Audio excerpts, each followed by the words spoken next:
Dober dan, moje ime je Matej Praprotnik. Govorili bomo o trajnostni mobilnosti v turizmu, tema mi je blizu, še bolj kot meni pa današnjim gostom, ki jih bom kmalu predstavil in se razprave veselim. Naj povem, da ste k razpravi seveda vabljeni tudi vi in tukaj imamo brezžični mikrofon in vas vabim, da izkoristite to možnost. Še pred samim začetkom pa bom na oder povabil župana Bovca, to je gospod Valter Mlekuž. Dober dan, da se nam pridružite na odru in da nas tako rekoč pozdravite in spodbudite k, bom rekel, plodni razpravi. Izvolite. Spoštovani gostje, spoštovani kolegi župani, cenjeni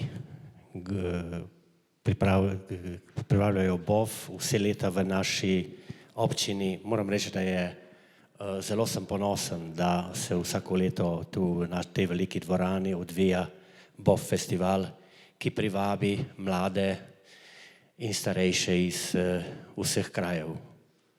Tudi veliko zainteresiranost je za ta BOV, tako da to je filmski festival, ki ga vsako leto pripravljamo, seveda z pomočjo občine, s pomočjo turizma Doline Soča in seveda vesel sem, da ste se danes nam pridružili tu na tej okrogli mizi.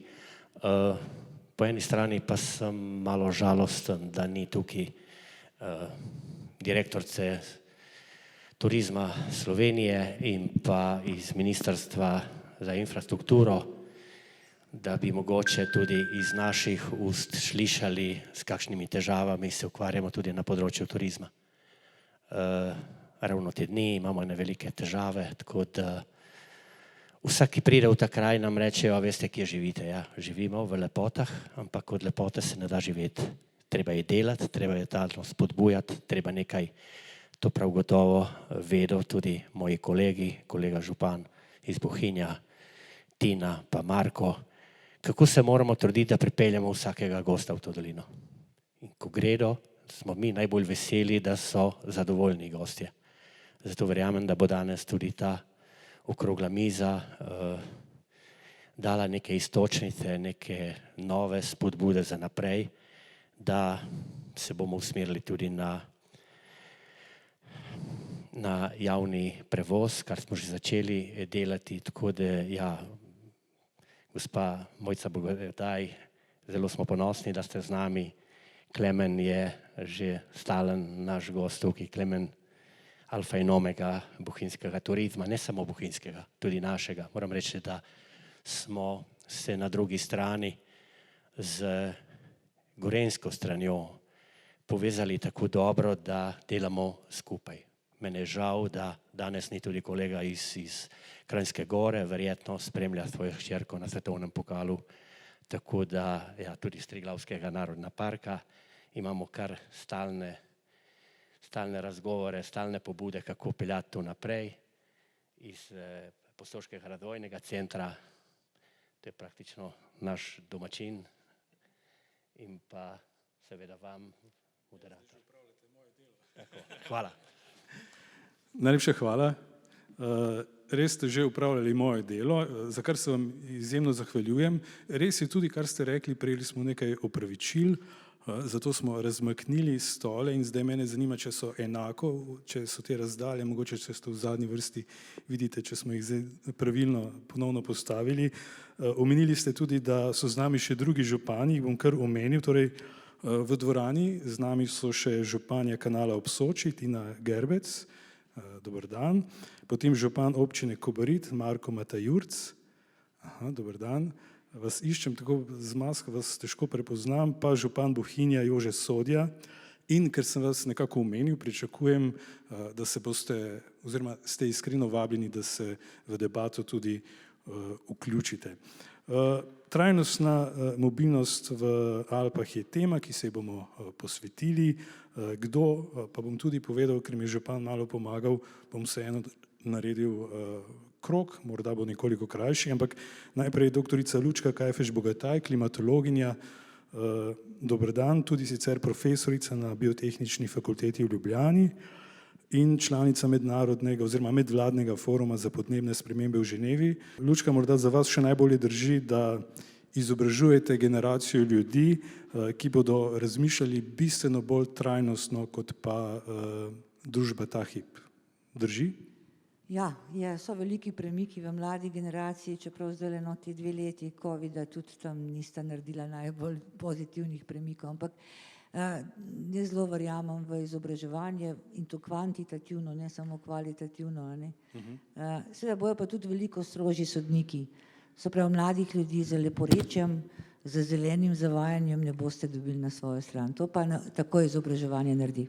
No, to zeleno zavajanje je tema, ki jo bomo gotovo omenili.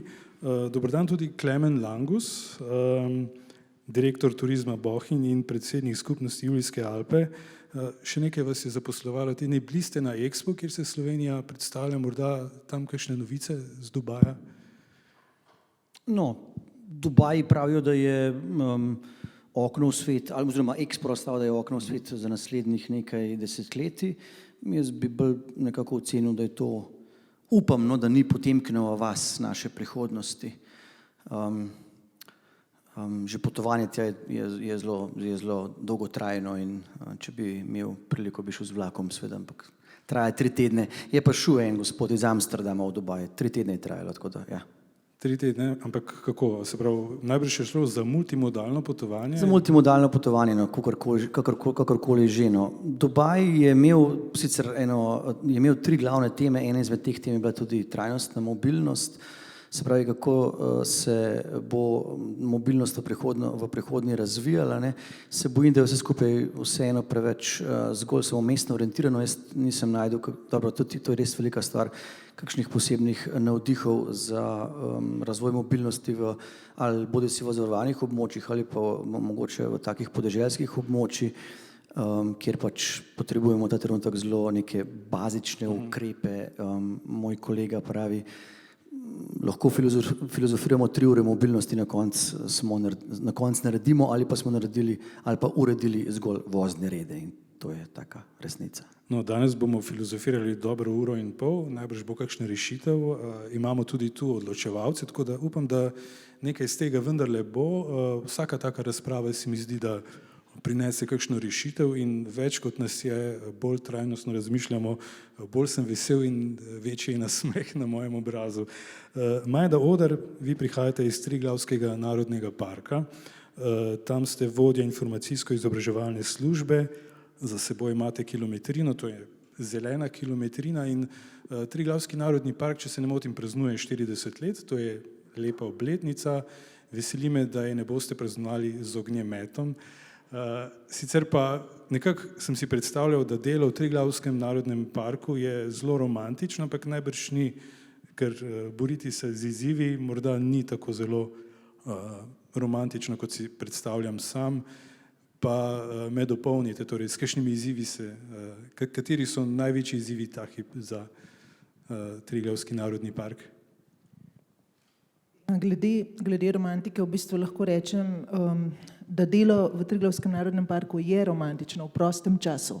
Namreč živim v narodnem parku, tako da nisem domačinka, sem pač poročena v narodni park.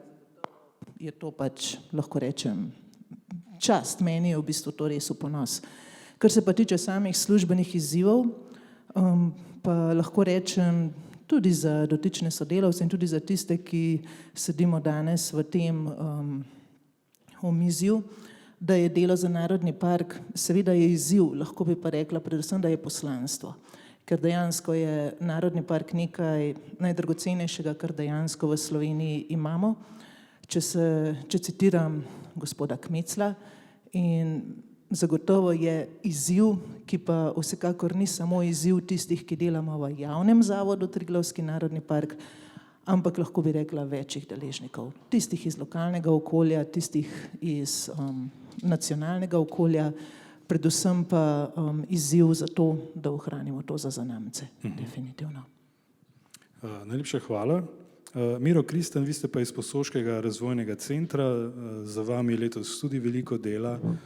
Morda še vi potegnete črto pod letom, ki se izteka, nekaj povezav je bilo vzpostavljenih, s čimer se gotovo lahko pohvalite, pa uvodoma vam to priložnost dajem. Ja, hvala lepa. Sem razmišljal, kako povezati letošnje leto s tistim, kar si želimo. Mi smo člani Evropske unije že kar nekaj let, ne. Takrat so zapornice padle, ampak dokler storitve niso povezane, smo praktično še vedno izolirani. Vsak zase je samozadosten. In letos smo z 2 avtobusnima linijama povezali dolino Soče z Italijo proti Čedadu in preko Trbiža z gorenjsko stranjo, to je z Bovca najkrajša povezava proti centru Slovenije, in s takimi storitvami praktično šele osmišljamo to združeno Evropo. Kar nekaj let je bilo pred tem, ko je Slovenija denimo ostala brez vlakovne povezave s sosednjo Italijo, 2 članice Evropske unije, ki praktično, 7-8 let niste imeli vlaka, ki bi prečkal mejo. To so hudi podatki, no? In s takimi vsebinami rušimo te tabuje, ki ne bi smeli biti tabuji. Dobro, da omenjate podatke, s pomočjo njih lahko vidimo, kako trajnostno mobilni smo, oziroma vedno se da najti kupe podatkov, ki bi nam pokazali, da gremo v pravo smer ali ne. Marsikaj se obrača tudi na slabše, o tem bomo še govorili, oziroma če bi primerjali, kako smo živeli ali kako smo bili mobilni pred 30 leti in zdaj. Še zadnjega govorca bom predstavil, to pa je Jernej Stritih, vi ste pa član upravnega odbora Društva za varstvo Alp Cipra Slovenija, bili ste tudi njen dolgoletni direktor in predsednik. Prej sem omenil, da Triglavski narodni park praznuje 40 let, Cipra pa tudi že več kot 20, drži? Ja, Cipra Slovenija, sedanje društvo več kot 20 let, ampak Cipra kot mednarodno društvo oziroma mednarodna komisija za varstvo Alp pa že več kot 70 let. Tako da v bistvu je to organizacija, ki že od kmalu po koncu druge svetovne vojne nekaj skrbi za to idejo ohranjanja Alp kot naravnega prostora. V zadnjih 30 letih, potem, ko je bila podpisana Alpska konvencija, se pa predvsem posvečamo temu sožitju med ljudmi v Alpah in naravo, pa tudi sožitju med samimi ljudmi. Prav, najlepša hvala. V dokumentu, ko sem se pripravljal na to razpravo, sem v dokumentu, ki opisuje strategijo slovenskega turizma, sem prebral, da si prizadevamo za butično 5-zvezdnični turizem, vendar to bodisi nikoli ni bilo zares aktualno, vsekakor pa to ni morda aktualno za skupnost Julijskih Alp oziroma območje, ki ga bomo še posebej omenjali danes. Morda bi besedo butični morali zamenjati z besedo pravični in bom doktorica Lučka Kajfež-Bogataj kar pri vas začel. Torej, kakšen turizem si želimo? Se strinjate, da je morda butični neustrezna beseda in pravični bolj ustrezna, in če je pravični, kakšen turizem je to? Ja, res mene moti ta povezava v naši strategiji, butičnost pa še 5 zvezdic ste pozabili dodati, ne? Res, da pripada mogoče malo starejši generaciji, ampak jaz razumem, da je to turizem, ki si ga želimo bogatih gostov, ki bojo minimalno okrnili naravo, če tako rečem, pa nam maksimizirali dobiček. Istočasno pa pravimo, da je to trajnostni turizem. A veste, trajnost ni samo skrb za okolje, trajnost ni samo skrb za ekonomski ali pa gospodarski učinek, ampak je tudi za družbeno dobro, ne? To se pravi, usmerjati se v bogatega turista, ki bo čim več potrošil, seveda tudi ti imajo svojo pravico, ampak to ne more biti strategija slovenskega turizma, sploh pa ne v Alpah, ne? Nenazadnje Alpe, prostor, trajnost, mlada družina z nekaj otroci, ti so najbolj poklicani in potrebni zelene vzgoje, če tako rečem, pa bo mlada družina s 3 otroci si privoščila 5-zvezdični turizem, se si ga ne more, ne? Tako da, ne vem, potem ne govorimo o trajnosti, ne? Mi verjetno nismo Švica, želeli si bi mogoče biti, smo premajhni, ne? Tako da ja, pravični bi bilo mogoče boljši, ne? Pa ne mislim s tem razprodaje turizma, ne? ampak nekaj, kar seveda ima razpon od 1 do 5 zvezdic, seveda, če se pa bojimo navala, ne, ker jaz mislim, da je to tudi iz tega izhajalo, ne, da si množičnosti ne želimo, seveda so pa drugi načini, s katerimi lahko zmanjšamo število, ne pa cena oziroma butičnost. Ne. Tako da jaz, kdorkoli je to strategijo zapisal, je mogoče mislil dobro, ljudi pa ni vprašal. No, na srečo se strategije spreminjajo in vedno so aktualne, pa prihaja tudi volilno leto, pravzaprav super volilno leto in morda bomo slišali tudi kaj o strategiji slovenskega turizma. Klemen Langus, v enem intervjuju sem prebral oziroma ste povedali, da je trajnostni turizem zapisan v DNK slovenskega turizma, pa vas prosim, da to svojo trditev še malo razložite. Zdi se mi, da je več kot primerna za uvodni krog. No, jaz mislim, da temu je tako, ne, sej strategija, to se strinjam jaz z Lučko glede butičnosti, ne, jaz bi dodal pri pravičnosti tudi, ali pa pravični turizem, odgovorni turizem. Gre za to, da dejansko je turizem je nenazadnje en čist navaden gost v našem okolju zadnjih 150 let, ne, mogoče 200 let, ne. V območju, kjer smo sedaj, Julijskih Alp, je to mogoče od prvega pristopništva na Triglav, potem skozi 19. stoletje. Spravi, je gost, ki vstopa v našo dnevno sobo, kjer mi živimo in jo urejamo tako, da mi tam noter dobro živimo, ne.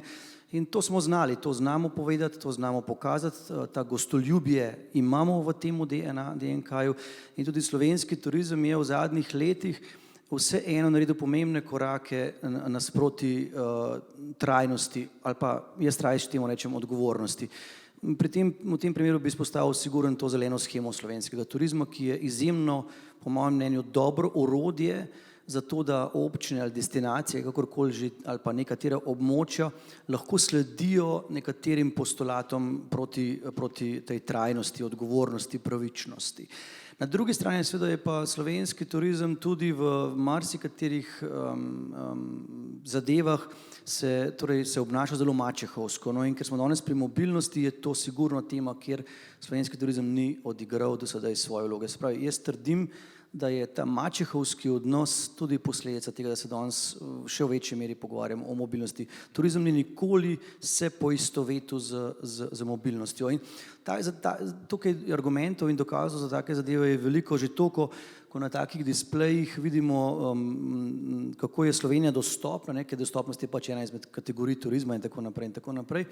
Nikoli tudi zdaj, na zadnjem predstavitvi plana dela, vidimo Slovenijo, slovensko državo in potem, ki je dostopna samo z avionom in pa avtom. Se pravi, mi absolutno tudi nismo ozavestili, da je Slovenija dostopna tudi z vlakom in to zelo dobro, da je to dejansko zdaj o tem govoriti zelo moderno in da smo absolutno zelo daleč za državami, vsaj tukaj sosednjimi državami in tukaj se mi zdaj treba narediti ta kvalitativni preskok v naslednjem obdobju. Hvala, ker ste dodali vlak v enačbo. Jutri imate neko pot na Dunaj, pa če se ne motim, greste z vlakom? Z vlakom potovanje, torej jaz mislim, da bi se mogel slovenski turizem v prvi vrsti odločiti, in to me tako moti, ali pa čudi, da enostavno po Evropi ne bomo potovali več kot drugače kot z vlakom. To je pokazatelj, in ne potem s takimi, češ tisti potujete z vlakom, ki imate čas in tako naprej. Danes so moderni vlaki, z hitrim internetom, potuješ sorazmerno hitro, pa tudi če malo bolj počasi, zelo udobno, in je to čas, ker gre pač, to je še za eno pomembno kategorijo, o kateri bomo danes najbolj še spregovorili, je spreminjanje naših navad. Jaz, če potujem iz Bohinja na Dunaj, potujem 5 ur z avionom. Od tega časa sem absolutno ves čas nesvoboden, pol časa se slačim na letališčih in temu je pač normalno. Če potujem z vlakom, to isto razdaljo naredim v 10 urah, od tega sem 8 ur na modernih vlakih s hitrim internetom, kjer lahko spim, berem, delam ali pa pijem dobro pivo.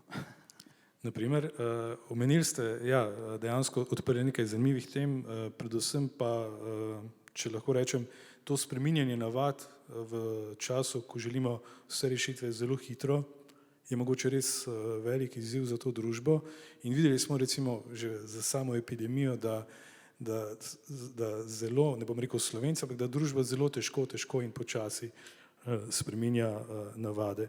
Majda Oder, vsem je popolnoma jasno, da če kje v Triglavskem narodnem parku želimo ohraniti čisto naravo in glede tega ni nobenih skrivnosti, to je konsens družbe in mislim, da bi morda na podobnem konsenzu lahko gradili tudi konsens glede trajnostne mobilnosti, čeprav, kot pravi Klemen, je zelo, zelo težko spreminjati navade. Kaj menite? Ja, dejansko, če gre za varovanje narave, mislim, da je težko najti človeka, ki bi bil proti temu, ko govorimo o nečem, kar je recimo temu formalizirano. Ko prenesemo to v prakso, je moje trdno prepričanje, da se to varovanje narave seveda nadaljuje, če tisti, govorim sedaj o Narodnem parku, ki z njim upravljamo skupaj z deležniki, smo sposobni omogočiti takšne pogoje oziroma vzpostaviti takšne pogoje, da se to udejanja. Seveda, če pa teh pravil ni oziroma če smo izgubljeni v neki procesni coni, potem je pa to težje. Ampak trajnostna mobilnost, glede na to, da je to stvar, ki je trenutno zelo aktualna, lahko iz lastnih izkušenj povem, pred cirka 10 leti je bilo precej napora vloženega v pripravo in sprejemanje načrta upravljanja za območje Triglavskega narodnega parka, kjer je bila seveda trajnostna mobilnost omenjena. In omenjena to s takšnimi sredstvi, ki so bila že leta 2015, 16 ali 17 smešno nizka. Danes so dejansko nikakršna, čisti ništrc v primerjavi s tistim, kar območje potrebuje. Lahko pa rečem, da je trajnostna mobilnost tista stvar, ki jo mi kot upravljavci skozi načrt upravljanja in deležniki, soupravljavci, občine, destinacije prepoznavamo kot vedno bolj pomembno in ki lahko funkcionira kot konsens družbe, edino, če se vsi s tem strinjamo. In tukaj lahko tudi sogovorniki to enostavno potrdijo, kajti govoriti o trajnosti ali pa župani, govoriti o trajnostni mobilnosti na ravni občine ali na ravni nekoga v tisti lokalni skupnosti dejansko nima smisla. In tudi, če se vrnemo nazaj, recimo 5, 6 ali 7 let so bili to res zametki. Bilo je dejansko vesolje odkrivanje javnega prevoza za potrebe za sezonske potrebe, recimo bodisi na relaciji v Bohinju ali na Bledu ali nekje vmes. Danes lahko govorimo o zelo razvejani mreži tega in prepričana sem, da v roku 5 let bomo zagotovo govorili o hop-on, hop-offu Julijske Alpe, ki pa zagotovo potrebuje tudi še druge podporne ukrepe. Torej, ja, zagotovo gre za konsens družbe in trajnostna mobilnost, v to sem trdno prepričana, je za območje Narodnega parka in Julijskih Alp eden izmed osrednjih ukrepov za varovanje narave. Ja, mislim, da sama trajnostna mobilnost sicer gotovo oziroma pogosto ni zelo draga rešitev, pogosto so ukrepi lahko učinkoviti tudi, če ne stanejo veliko, vsekakor pa je za to treba nameniti sredstva in nekako se mi zdi, nekje sem prebral, da za vsako prenovo ceste je treba razmišljati tudi o trajnostni mobilnosti in uporabnikih, torej da ne gradimo cest zgolj za avtomobile, ampak tudi za javni promet in da pri načrtovanju infrastrukture o tem razmišljamo. Miro Kristan, vi že imate nekaj izkušenj pri celoviti obravnavi območja in v okviru trajnostne mobilnosti turistov in domačinov. Nekdo je rekel, turizem smo ljudje, oziroma to je že krilatica, ki jo vsi poznamo, ampak to pomeni, turizem smo domačini in ljudje, ki pridejo in vrednote enih in drugih se razlikujejo. Pa mogoče vprašanje za vas, kakšne so trajnostno mobilnost, torej kakšne vrednote z področja trajnostne mobilnosti opažate v vašem okolju? Jih domačini razumejo, ker najtežje je to, jih je širiti kot z vrha na ljudi, če jih ne razumejo, zato je to vprašanje, se mi zdi toliko pomembno, torej ali ljudje, ki živimo v domačem okolju, razumemo izzive trajnostne mobilnosti? Bolje kot pred 10 leti, to je nedvomno. Ampak ne dovolj, ne? Ne dovolj, absolutno ne. To je stvar, ki jo jemljemo kot dejstvo, da je to proces, ki traja dolgo časa. Če mi dovolite, bi si sposodil Klemnovo razmišljanje In v to dnevno sobo, ki jo je omenjal, če je to naša dnevna soba, kjer smo domačini in kamor povabimo turiste, umestimo en kavč. In ta kavč ima omejeno kapaciteto sedišč. Če je to kavč za 5 ljudi za eno družino, potem vemo vsi, da najbolj elegantno ležita 2 človeka, ne. Za 5 se še da, ko jih je 6, 7 je že težko in se že stiskamo. In to kapaciteto ljudi, ki jih pripeljemo na ta kavč, lahko porazdelimo na doživljanje narave. Ta analogija je vezana na doživljanje narave in potem, ko pridemo, kako to naravo doživljamo in nas moti, da ti ljudje prihajajo, kako jih sprejemamo, kako jih nagovarjamo z našim lastnim obnašanjem, potem ugotovimo, da je trajnostna mobilnost način upravljanja z ljudmi, ki prihajajo v ta prostor, ki pa morajo razumeti, kako mi ta prostor dojemamo. Jaz sem letos enkrat, mislim, da je bilo konec julija, sem se vračal z Gorenjske strani preko Predila v Logu pod Mangartom, ustavil 2, ki sta štopala. In na poti to se še dogaja? Vse še dogaja, ja. Trajnostna mobilnost, ne. In na poti do Bovca, kamor sta se odpravljala, smo se malo pogovarjali, to sta bila 2 mlada Švicarja, ki sta se pripeljali v Ljubljano z nočnim vlakom iz Cericha, potem sta nekaj dni preživela v Ljubljani, se z avtobusom, ki poleti vozi do Bovca, pripeljala do Bovca, nekaj dni preživela tukaj in potem sta rekla, da boste šla še na obalo. No in kar je zanimivo v tej zgodbi je to, da sta se ona 2 v Logu pod Mangartom ustavila, ker sta rekla, bo že en avtobus prišel, ne. Ampak tega avtobusa ni bilo. Se pravi, percepcija enega tujca, ki živi v državi, kjer je to nekaj normalnega, da na vsake pol ure, na vsako uro dobiš eno sredstvo prevoza, je bila prenešena do našega okolja, kjer tega žal ni bilo. Mi smo bili letos ponosni, da smo imeli par prevozov na tej relaciji tekom dneva. Skratka, kar naredimo za turiste, moramo živeti domačini. Kar živimo domačini, moramo predstaviti turistom. Gre za eno povezano zgodbo, ki že iz finančnega vidika ni uresničljiva, če ne gre tukaj za obe kategoriji skupaj. In tu je nujno tudi to dvojnost med lokalnimi ureditvami in državno ureditvijo, ki je ne nazadnje odgovorna za sistem javnega prevoza, povežemo. Ker če sistema ni, potem trajnostne mobilnosti ni, potem imamo samo posamične ureditve, ki kot sistem ne funkcionirajo. Všeč mi je ta anekdota, torej 2 Švicarjev, ki prideta v Slovenijo, drugo Švico in morata štopati, ker ni javnega prevoza. Morda je to nekaj, kar nas loči od druge Švice, torej učinkoviti javni prevoz. Ker v Sloveniji smo precej naklonjeni avtomobilom in si težko predstavljamo, da bi tudi v turistične destinacije potovali brez avtomobila, ampak recimo pred 120 leti je bilo pa povsem drugače. Takrat so bili politiki proti avtomobilom in avtomobilska industrija se je morala res potruditi, da je ljudi, ki takrat avtomobila niso potrebovali, da jih je prepričala, da avtomobil potrebujejo.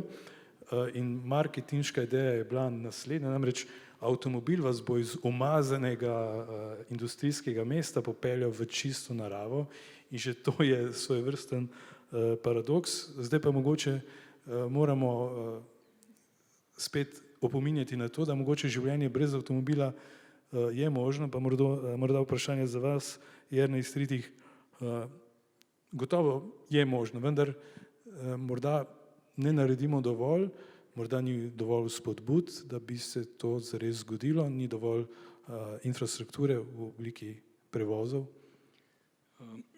Ja, mislim, vprašanje v državi, kot je Slovenija danes, življenje brez avtomobila ni možno. Sploh, če ste mlada družina ali pa imate službo in tako naprej, je to praktično nemogoče in znotraj Evropske unije je Slovenija druga najbolj zasvojena država z osebnimi avtomobili. Prvo je Luksemburg, mi smo pa takoj za njimi po lastništvu avtomobilov na prebivalca in pa potem, koliko porabimo od gospodinjskega proračuna za avto. Tako da imamo resen problem z zasvojenostjo. Mislim, da ena stvar, o kateri bi se morali v Sloveniji pogovarjati, je ta, če država zgradi cesto, s tem omogoči vsem lastnikom avtomobila, da so veliko bolj mobilni. Ampak tistim, ki pa niso lastniki avtomobila, pa nič ni naredila s tem. Da bi morali vedno cesto gledati tudi v paketu z javnim prevozom. A ne? Če smo že naredili cesto, ne, dajmo na njo še javni prevoz, ki bo tako, kot je v Švici, a ne, kjer država garantira, da je poštni avtobus v vsaki vasi vsako uro. Ne? In zato Švicarja nista predpostavljala, da mogoče pol dneva ne bo prevoza.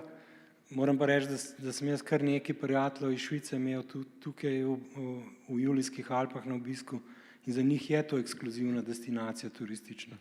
Mogoče ne po kakovosti storitev v smislu javnega prevoza ali pa vrhunskih hotelov ali pa ne vem česa, ampak v smislu doživetja, avtentičnosti, a ne je pa to ena od vrhunskih destinacij. A ne, če se vrnemo do butičnosti pa 5 zvezdic, a ne, če bi gledali z tega vidika, a ne, to že imamo v Sloveniji in tukaj tudi dobivamo priznanje. Ne. Ampak kaj naredi slovenska turistična organizacija s tem? A ne? Velik del denarja, ki ga poberajo turistične takse, vloži v to, da privablja nizkocenovne letalske prevoznike na Brnik.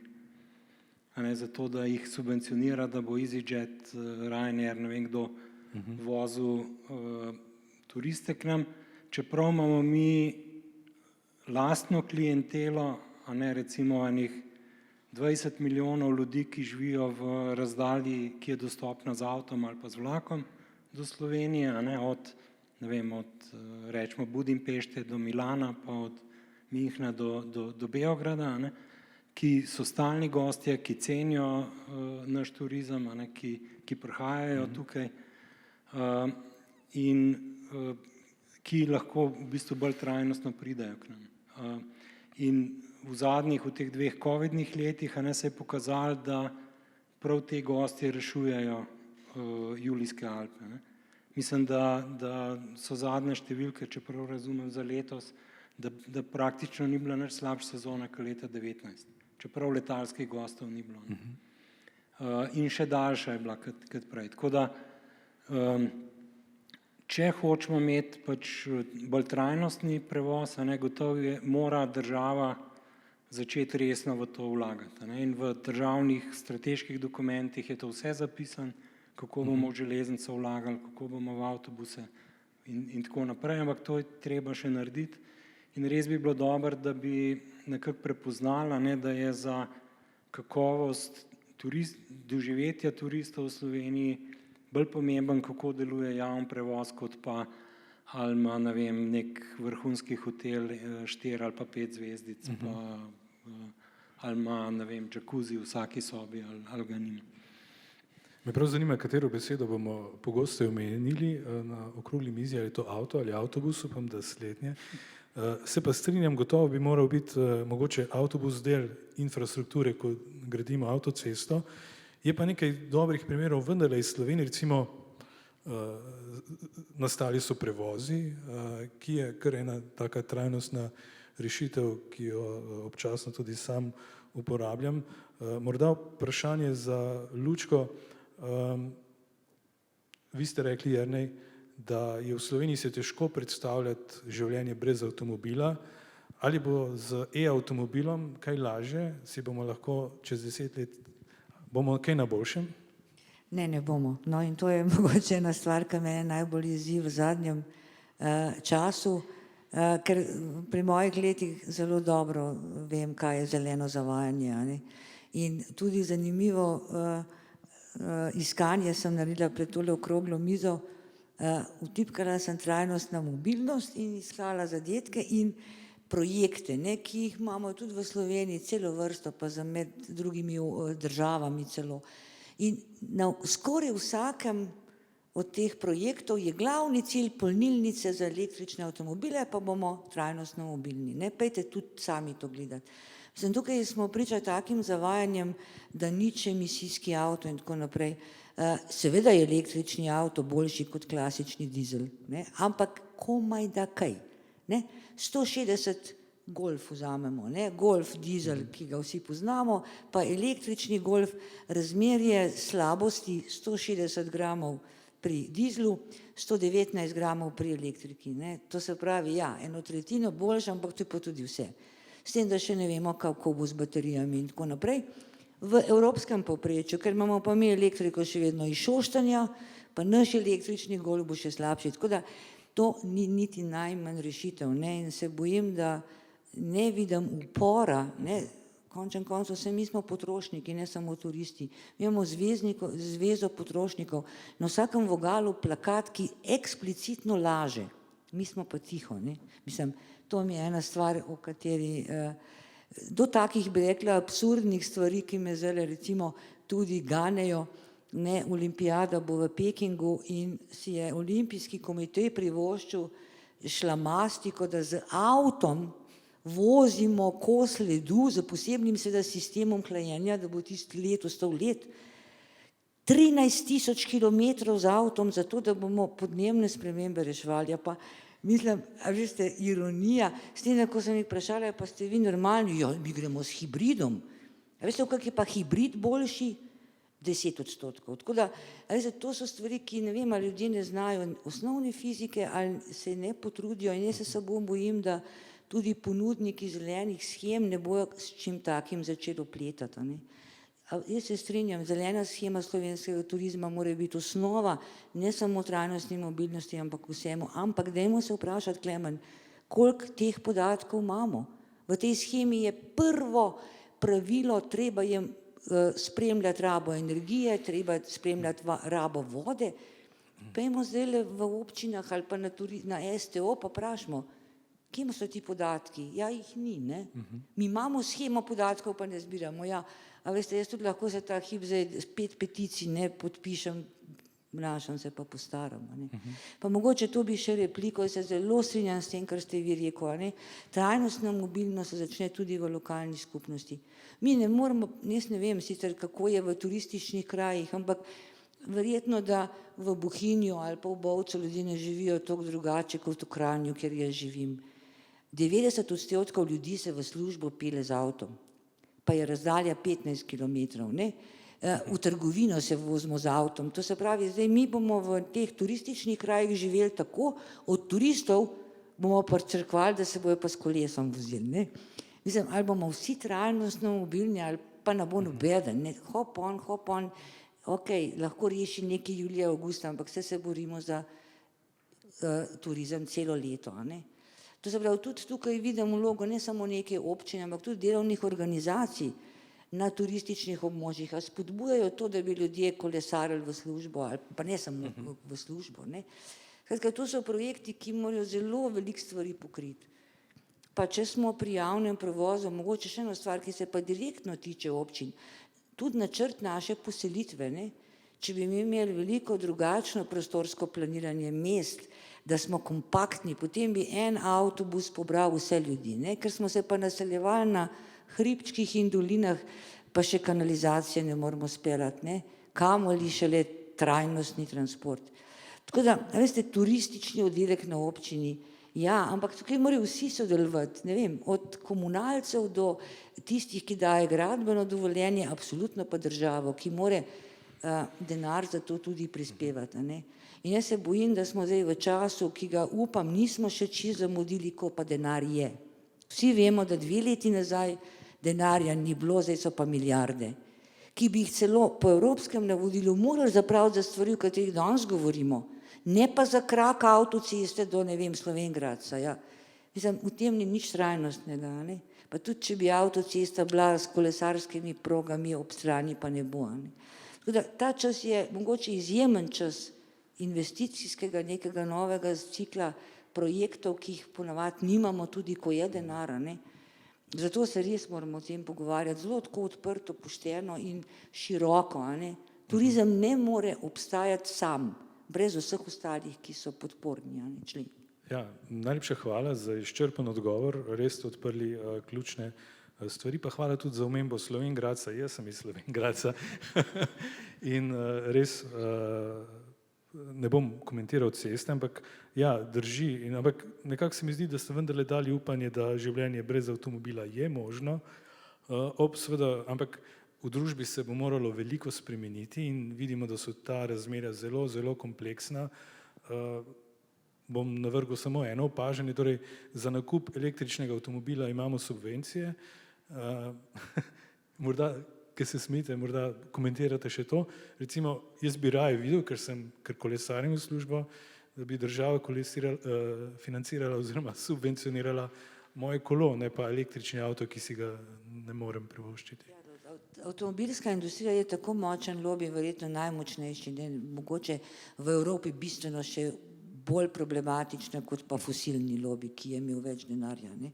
Zdaj je te Nemčija kriva, kdorkoli.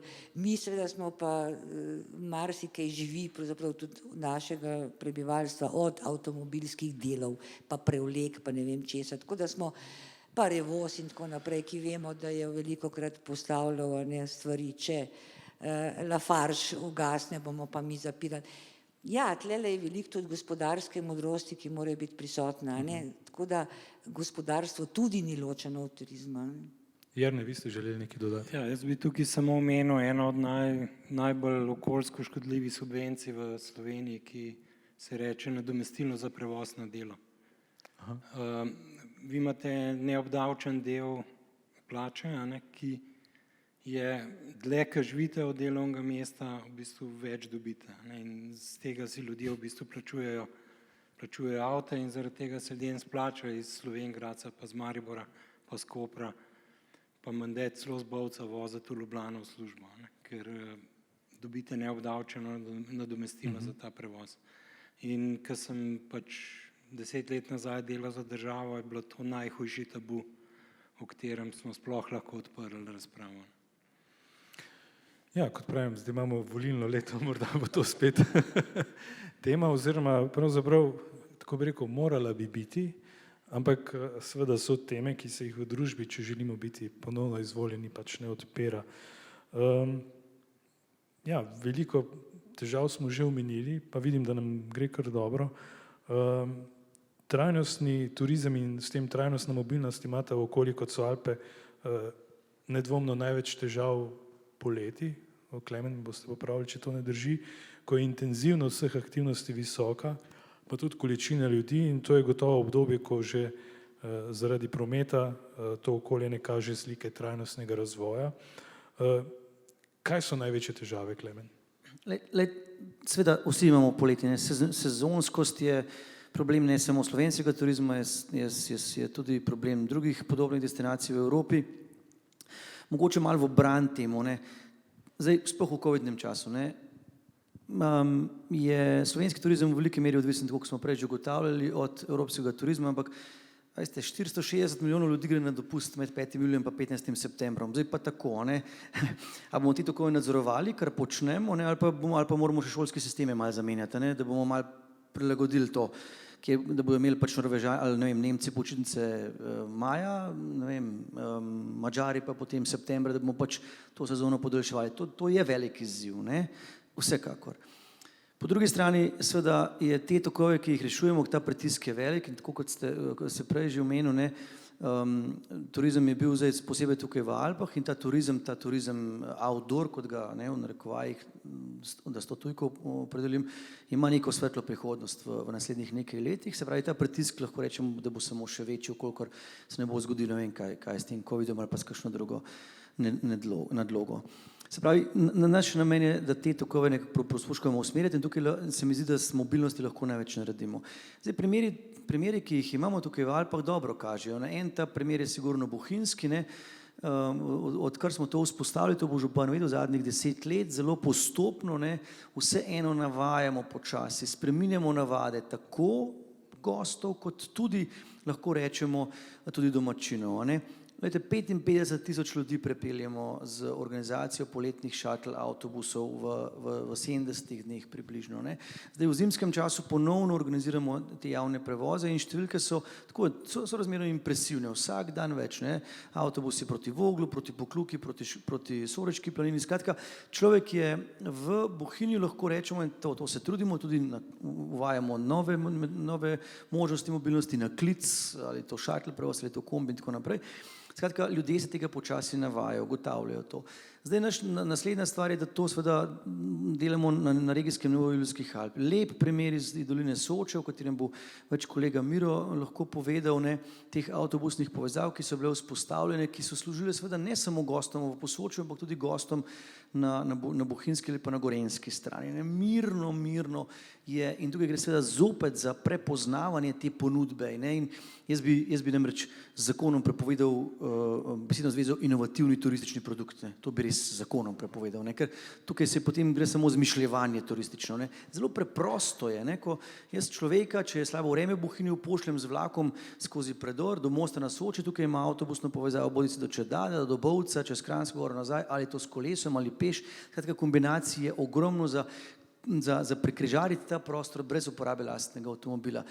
Ampak tukaj smo zdaj, in še to bi rad poudaril, no, vse te organizacije avtobusnih in dodatnih prevozov je treba delati seveda s to, kar smo se tudi prej pogovarjali, Lučka in Miro, ne, z tem, da, torej z odgovorom na vprašanje, kako bo te zadeve služili lokalnemu prebivalstvu in tudi njih navajati na te prevoze.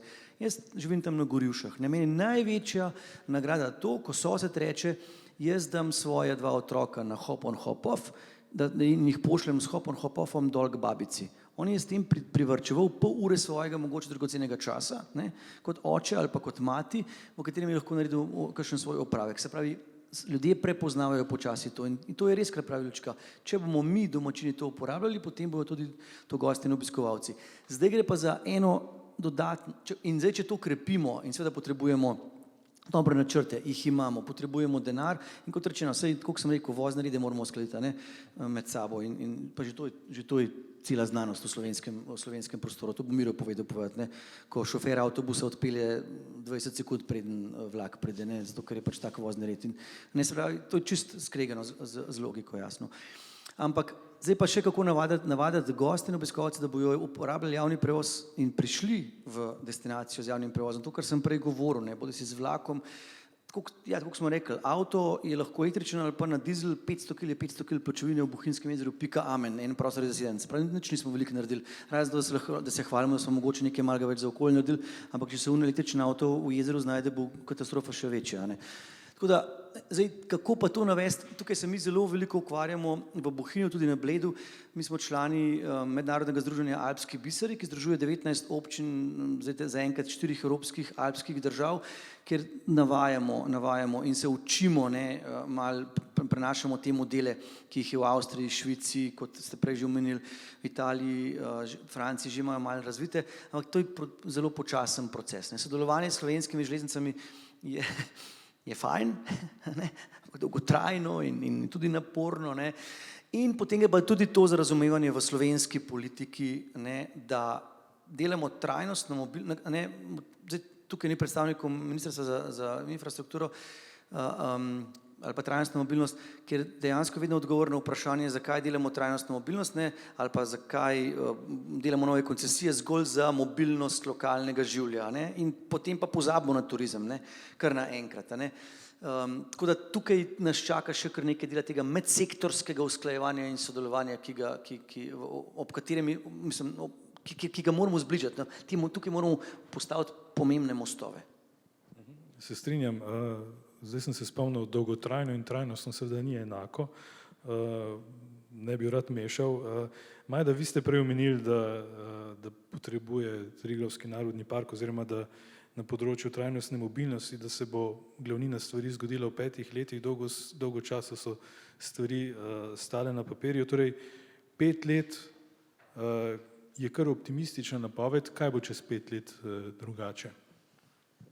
Ali bi moralo biti? Ja, ena najlepših novic v bistvu, recimo temu za zadnje obdobje leta, je, da je trenutno v vladnem postopku zakon o državnih cestah, ki prvič zgodovinsko omenja dejstvo, da se lahko neka državna cesta omeji tudi zaradi negativnih vplivov na naravno okolje. Interes Ministrstva za okolje in prostor je seveda bil, da se to nekako razširi na celotno Slovenijo.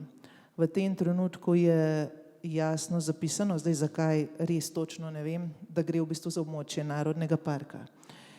In ko se mi poleti pogovarjamo o pritiskih, ki se dogajajo na Vršiču, v dolini Vrata, na Pokluki, južna obala Bohinjskega jezera, dolina Radovne, to so vse državne ceste, ki imajo to, kar smo prej govorili o sezonskosti v poletnem času, res velike težave.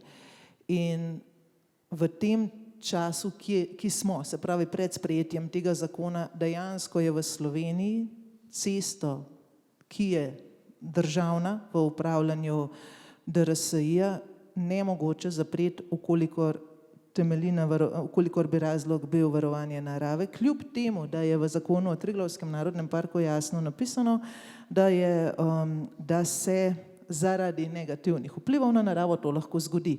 In tukaj govorimo o tej medsektorski neusklajenosti.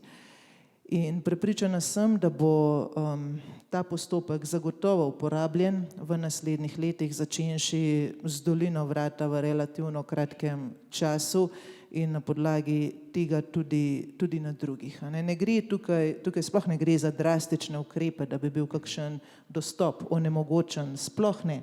Gre samo za to, kar je prej Miro omenjal o kavču, ki ima 3 sedišča in pač na takem kavču težko sedi 10 ljudi.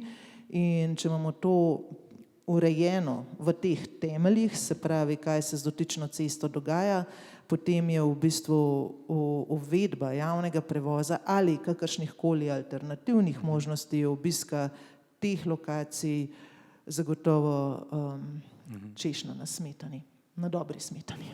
Super, veseli smo dobrih novic. Miro, bili ste zdaj 2-krat omenjeni, Klemen vas je omenjal, Majda. Morda replika na to, kaj sta govorili, oziroma pravzaprav vas bom prosil, da nadaljujete misel.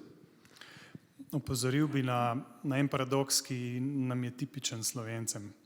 Mi imamo na Ministrstvu za infrastrukturo, pa se opravičujem, ker govorimo o njih, ker jih ni zraven, bi bilo lepo, da bi bili, ker bi bila razprava polnejša. Mi smo ustanovili direktorat za trajnostno mobilnost. Mi smo ustanovili direktorat, ki v bistvu je zadolžen za pristop, ne za upravljanje sistema. To je tako, kot če bi imeli Ministrstvo za hrano, direktorat za juho, direktorat za zrezek in zraven pa še direktorat za dobro hrano. Mi mešamo različne stvari, ki ne gredo skupaj. Ko načrtujemo cesto, mora biti celoten procesni krog načrtovanja, ki odgovori, kaj bo po tej cesti vozilo. In na koncu je lahko odgovor tudi avto. Tudi avto je lahko del trajnostne mobilnosti v določenem delu, ne, da ne bomo zdaj dokončno problematizirali osebnih vozil. In tukaj notor imamo težavo, da se morajo neke sektorske politike pristopi boriti za svoj prostor pod soncem. Podobno je v turizmu. Zakaj turizem ne uspe naslavljati trajnostne mobilnosti? Zato, ker mu ni treba. Ker to ni stvar MGRT-ja kot sektorja, ki je za to predvidena. Mi pa kot turista naslavljamo, pa jaz nisem strokovnjak za turizem, seveda ga naslavljamo, spet govorimo o kavču, on na svojem kavču planira, kam se bo odpravil in njegova pot na to destinacijo se začne tam in konča tam. Vse vmes je doživljanje te destinacije. Par let nazaj je bil en zanimiv članek, ki sem ga prebral, pa sem se nasmehnil. Ena gospa iz Singapurja se je odločila, da bo obiskala eno slovensko izvrstno restauracijo, o kateri ni dvoma, in se usedla na avion do Milana in potem do te restauracije pojedla, v 2 dneh spakirala še nazaj v Singapur. Sporočilo, imamo dobro hrano, vse ostalo je skrito v zgodbi, nihče tega ni opazil, da gre za pol sveta, da gre za in sploh ogljični odtis in tako naprej. Mogoče nič narobe, ampak vredno razmisleka, kako nagovarjamo goste, kako smo mi zeleni znotraj destinacije in kako je zeleno vse tisto zraven, ta sivi del, ki se konča na mejah Slovenijo. Pa mogoče, ker sem že pri besedi, ena zadeva, ki večkrat pride na plano, sistem ni povezan. Sistem ni povezan, se strinjam. Jaz z eno karto lahko pridem z enim prevoznim sredstvom od A do B. Zdaj smo, vsi, ki smo v tej dvorani, imamo eno simpatično QR kodo, ki nam je simpatično v navetnicah, ampak z njo pridemo noter brez težav. Če bi bili v Avstriji, verjetno tudi, pod istimi pogoji. Skratka, ta povezljivost sistemov je stvar volje in politik. In če bi se znotraj trajnostne mobilnosti, znotraj Slovenije želeli poenotiti, bi se zelo hitro, da ne govorimo o Evropi in čezmejnih območjih. Dobro, da omenjate QR kodo. Na njo smo čisto pozabili, ker ni prišla korona kriza, zdaj imamo pa vsi, prej ni imel pa nihče. Ampak ja, spomnil sem se na kak primer tudi iz tujine, ampak preden bom vprašal še eno je nekaj, namreč v Cipri opozarjate, da smo pri uvajanju trajnostne mobilnosti obstali ali pa celo nazadovali in dogaja se celo, da imajo lokalne skupnosti omejen domet, ki bi ga država morala dopolnjevati, zaradi česar včasih zamrejo tudi lokalne pobude. Ja, seveda, ker bistvo mobilnosti je, da se grejo točke A do B, in znotraj ene občine se lahko nekaj naredi, ampak če ni povezave med občinami, če je državna infrastruktura, prej smo slišali o državnih cestah, ki so bile na začetku Triglavskega parka podržavljene z dobrimi nameni, da bi breme vzdrževanja teh cest prenesla za državo, da ga ne bi občina nosila, zdaj pa je to predstavlja pač problem, ker občine nimajo več besede ali pa park nima besede pri njihovem upravljanju. Skratka, pridemo do tega, da brez tega, da bi na državi nekaj rešili, ne morejo, mislim, občine lahko veliko naredijo, ampak ne morejo pa narediti vsega. In sistem ne bo povezan, ne bo deloval, ne železnica, avtobus in tako naprej.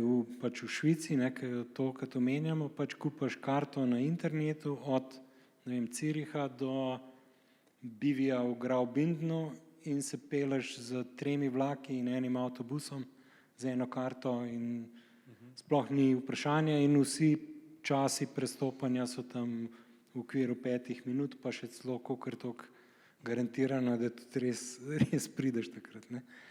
Zaradi tega je pomembno, da država daje te prave signale.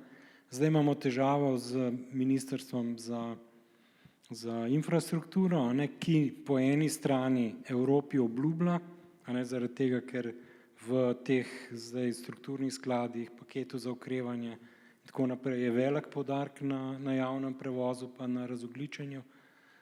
Obljubljamo, da bomo vlagali več v javni prevoz, hkrati pa glavna politična prioriteta pač ta vaša avtocesta do Slovenj Gradca, zato da boste lahko 15 minut prej pri Domžalah stali v zastoju pred Ljubljano. Pa dobro, to je hitra cesta, to ni avtocesta.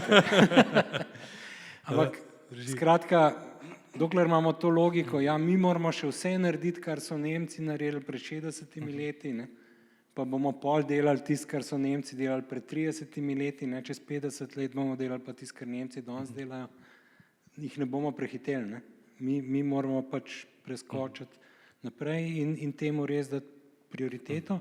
Je pa res to, kar pravi Miro, da je hkrati na istem ministrstvu direktorat za trajnostno mobilnost, ki spodbuja občine, daje jim denar za te strategije, lokalne prometne strategije, spodbuja pešhojo, spodbuja kolesarstvo in tako naprej. Tako da zametki tega so v Sloveniji, dobre prakse so, vemo, kako se zadeve delajo, v bistvu je treba nekako doseči ali političen konsens, ali morajo volivci to nagraditi, ali se morajo politiki glede tega zbuditi, da bo več vreden to, da bo dobra avtobusna povezava, pa dobra povezava z vlakom, kot pa to, da bomo lahko pač 150 gonili po avtocestah po celi državi.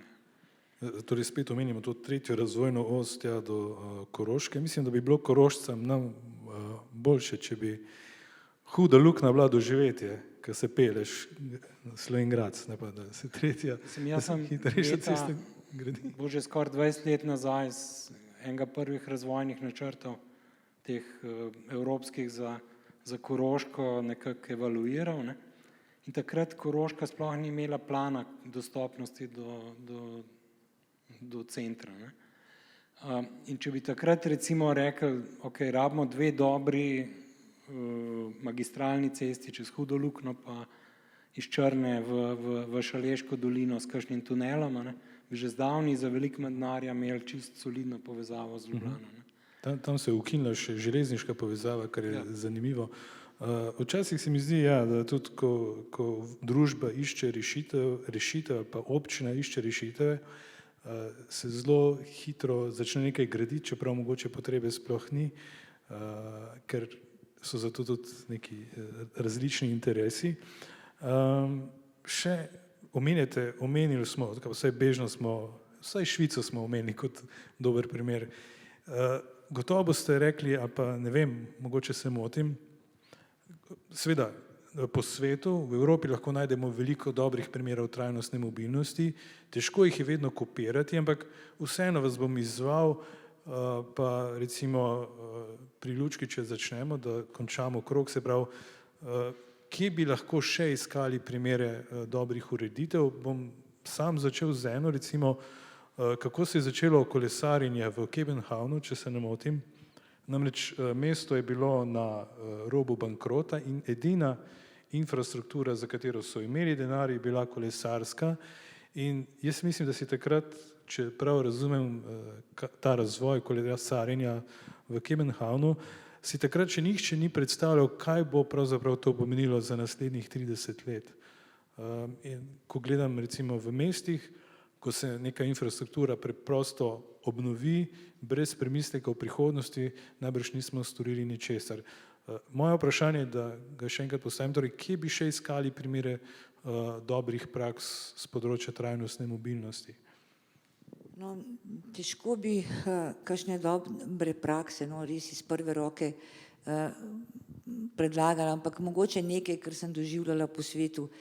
Na letališču se moraš ukrcati na vlak. Ne? To je tisto. To se pravi, mi v Sloveniji najprej rabimo na brniškem letališču ali pa če recimo ne Maribor, bo kdaj živel, to povezavo. Ne? Skratka, potem se stvar začne, ne pa da te v temi pričakajo črne oči taksistov, ne vem, če ste kdaj prišli pozno na Brnik, to je doživetje tako, ne, nekaj zelo netrajnostnega. Ne. Potem, to je ena stvar, ki jo kot dobro prakso, pa jo nismo niti omenili, ne, tam se začne. Ne. Na letališču?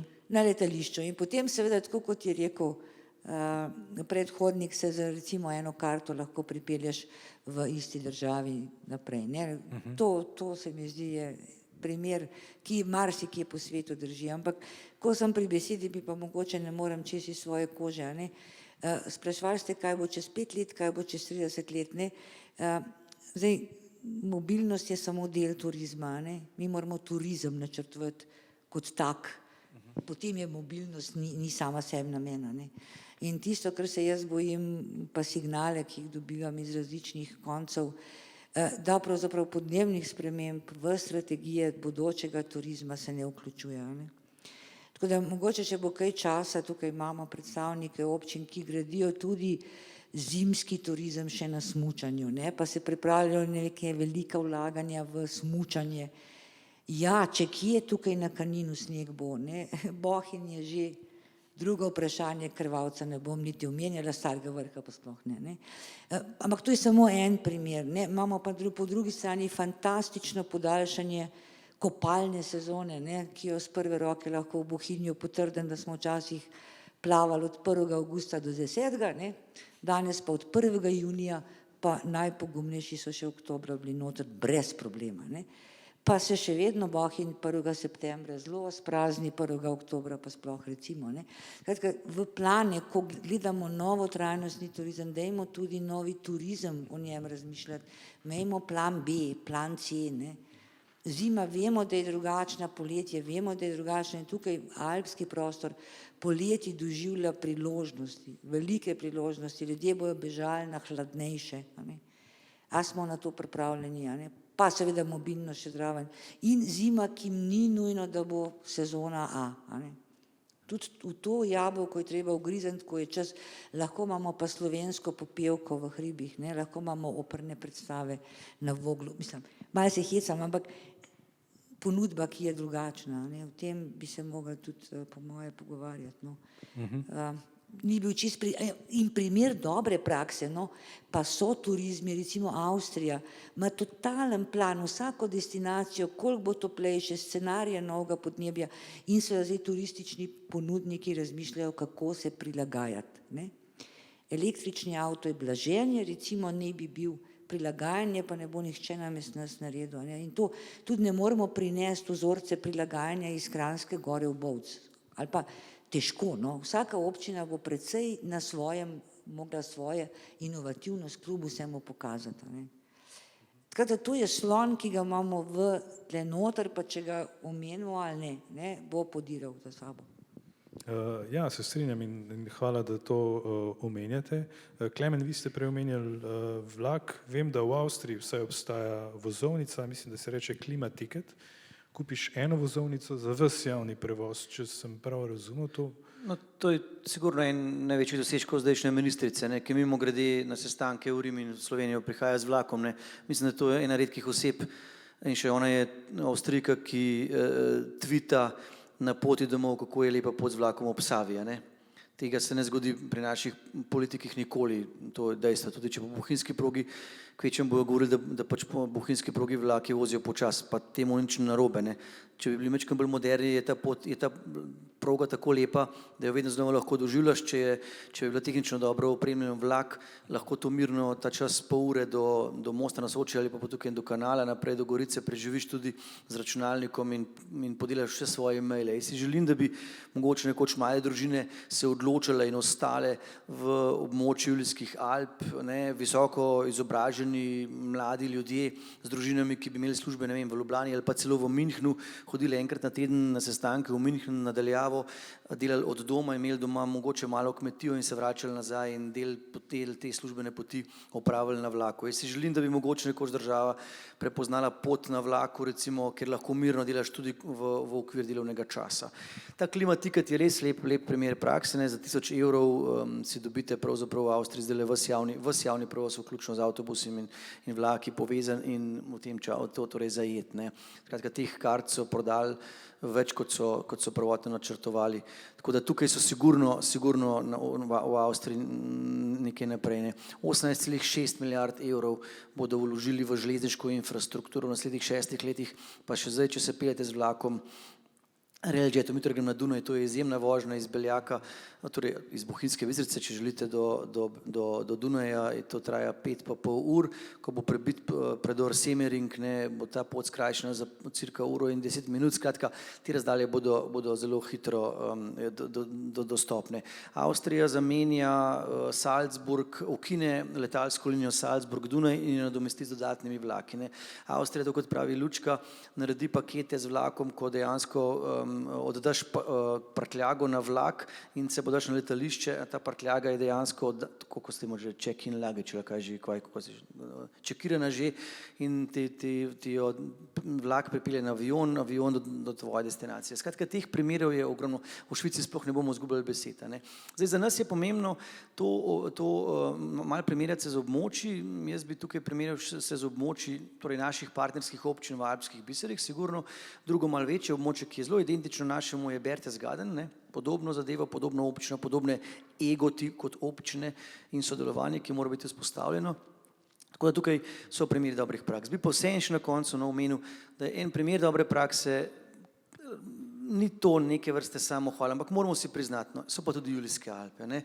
Zdaj v zadnjih letih, smo naredili pomembne korake v zbližanju z Narodnim parkom. Občine tukaj danes se samo župani in županje dokazujejo, ne, da so pripravljeni sodelovati skupaj in sodelujejo skupaj. Tako kot smo že prej rekli, ne, posebej na področju mobilnosti. To ne moreš reševati samo v občini Bohinj. Ne? Tvoj problem se začne mogoče že na Bledu, v Radovljici in če župani sodelujejo, problem avtodomarskega turizma in tako naprej, teh mobilnostnih, ne, se začenjajo v sodelovanju. Se pravi, moj problem v Bohinju je lahko tudi problem v Bovcu in bovški problem je lahko moj problem. In tega se mi zdi, da se vse bolj v območju Julijskih Alp zavedamo z dokumenti, ki smo jih sprejeli in tako na področju turizma kot na področju prometne strategije, na področju kmetijstva, o katerem se bomo veliko v prihodnosti pogovarjali in mi na turizem gledamo na nek način zelo preprosto. Turizem nikoli ne sme prevzeti, ne more postati zastavonoša nekega območja. To se pravi, ne smemo mu dovoliti, da prevzame prvo mesto. Vedno zgolj drugo mesto podporna in pomembna industrija, zadnjih 200 let, v našem območju, zato da lokalno prebivalstvo dobro in kvalitetno živi, se dobro razvija, da merkamo in pazimo na območje, ki je zavarovano z edinim narodnim parkom v Sloveniji. In tukaj se mi zdi, da je potem ta ključ do uspeha. To je ta koncept dnevne sobe, če želite. Hvala za mnenje. Maja, da boste nadaljevali. Nismo omenili živali pa rastlin. Upam, dejansko ves čas govorimo o v bistvu trajnostni mobilnosti, ki je seveda usmerjena v človeka, ampak gotovo bo tudi, če bomo iskali rešitve, tudi vsem prebivalcem Triglavskega narodnega parka bolje. Ja, dobesedno vsem. V bistvu v iskanju primerov dobrih praks se velikokrat spomnim na tiste, ki pač poročajo ali ki poročamo pač o sistemu obiskovanja recimo ameriških narodnih parkov, kjer dejansko v nekih špicah sezone ali tudi sicer dostop ni takšen kot naprimer pri nas, ampak je seveda omejen na različne druge alternativne metode. Kljub temu pa lahko rečem, da pri nas je vseeno zgodovina majceno bolj drugačna.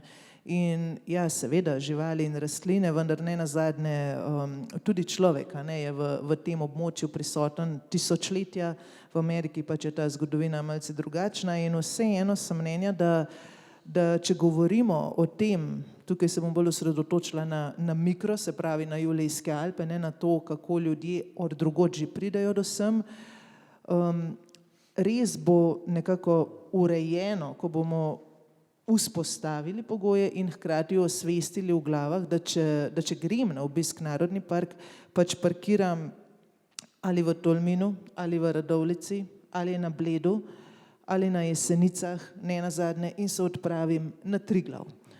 Potem takem, ja, časa bo potrebno več, ampak tisti potreben več časa bo ustvaril več denarja v samem turizmu, bo verjetno pustil večji vtis in ne nazadnje bo omogočil doživetje, kot naprimer še nedolgo nazaj, še nedolgo tega so bile bodisi Bohinjske planine dostopne peš, ni se dalo pripeljati z avtom do planine Blato, ali Aljažev dom dostopen peš in takšen turizem je tudi lahko, bi rekli, kot ga imajo počasi ljudje radi. Tako da trajnostna mobilnost je v bistvu za mene tako ves čas pri razmišljanju o tem, kako dalje eden izmed tistih orodij, ki lahko vzpostavi tudi filozofijo, tudi do živali in rastlin. Drži, peš je tudi ena izmed rešitev.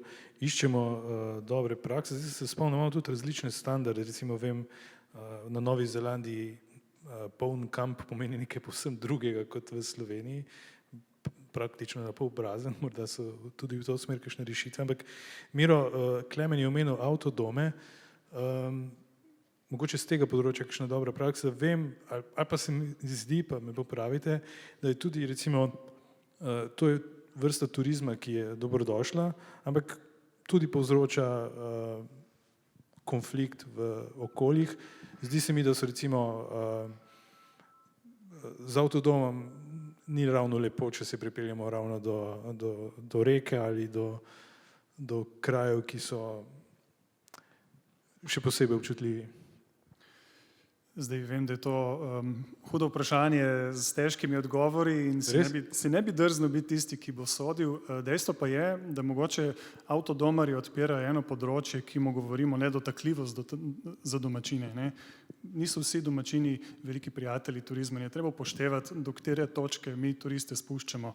In tudi avtodomarske turiste je potrebno nekje ustaviti, jim nuditi kakovosten servis, postaviti pravila igre, ki zadovoljijo njih kot neko ad hoc kategorijo, ki se je zdaj pojavila zaradi covida v čist nekih drugih sferah kot prej, hkrati pa pustiti tisti miren prostor, v katerem bodo ljudje še vedno živeli in kjer bo turizem druga dejavnost in ne bo prevladujoča. Jaz bi se dotaknil mogoče tistega prvotnega vprašanja glede dobrih praks, ker se mi zdelo zanimivo in bi se vrnil na kriterij domačinov. Ker se mi zdi, da vedno govorimo, da turizem mora dodati dodano vrednost domačinom pri osnovnem servisu trajnostne mobilnosti.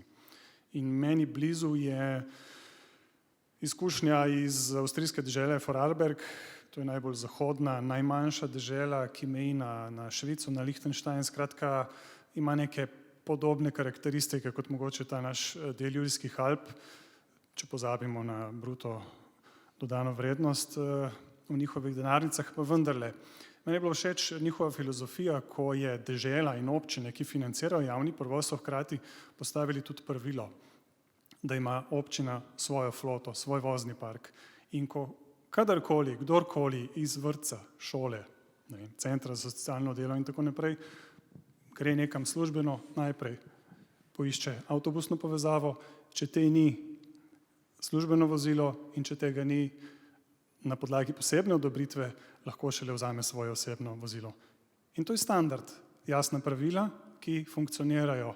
In s tem je flota, ki jo je javni sektor podprl finančno, izdatno postala tudi dejansko servis domačinom, hkrati pa dovolj frekventna, da v tem turistično zelo obiskanem območju koristi tudi domačinom.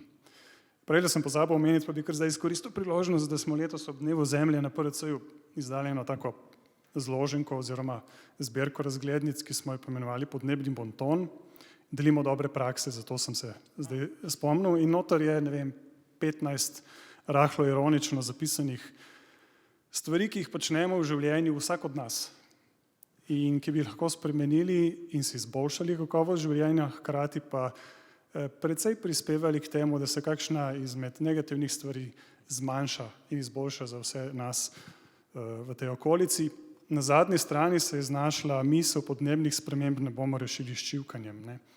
Se pravi, aktivnost je tista, ki pelje k spremembi, taki ali drugačni. In mogoče je tak kodeks, če ga tako imenujem, čisto enak za domačine in za turiste. Tukaj jaz ne bi delal čisto nobenih razlik. In zato, ko načrtujemo, vedno načrtujemo za oboje.